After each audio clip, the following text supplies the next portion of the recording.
2 Chronicles 26. Then all the people of Judah took Uzziah, who was 16 years old, and made him king in place of his father Amaziah. He was the one who rebuilt Elath and restored it to Judah after Amaziah rested with his ancestors. Uzziah was 16 years old when he became king, and he reigned in Jerusalem 52 years. His mother's name was Jechaliah. She was from Jerusalem. He did what was right in the eyes of the Lord, just as his father Amaziah had done. He sought God during the days of Zechariah, who instructed him in the fear of God. As long as he sought the Lord, God gave him success. He went to war against the Philistines and broke down the walls of Gath, Jabneh, and Ashdod. He then rebuilt towns near Ashdod and elsewhere among the Philistines. God helped him against the Philistines and against the Arabs who lived in Gur-Baal and against the Meunites.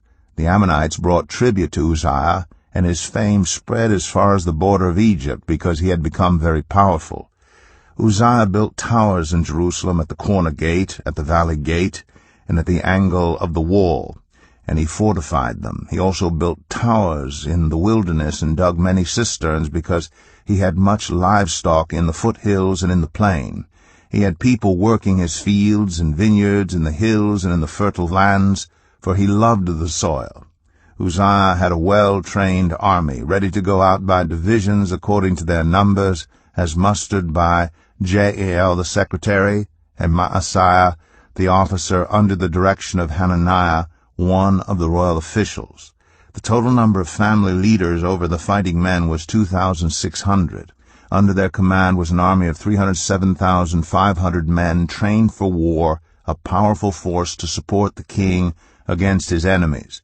Uzziah provided shields, spears, helmets, coats of armor, bows, and sling stones for the entire army. In Jerusalem he made devices invented for use on the towers and on the corner defenses so that soldiers could shoot arrows and hurl large stones from the walls. His fame spread far and wide, for he was greatly helped until he became powerful. But after Uzziah became powerful, his pride led to his downfall. He was unfaithful to the Lord his God, and entered the temple of the Lord to burn incense on the altar of incense. Azariah the priest, with 80 other courageous priests of the Lord, followed him in. They confronted King Uzziah and said, "It is not right for you, Uzziah, to burn incense to the Lord.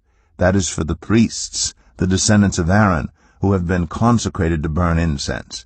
Leave the sanctuary, for you have been unfaithful, and you will not be honored by the Lord God."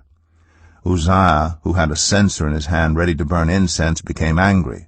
While he was raging at the priests in their presence before the incense altar in the Lord's temple, leprosy broke out on his forehead.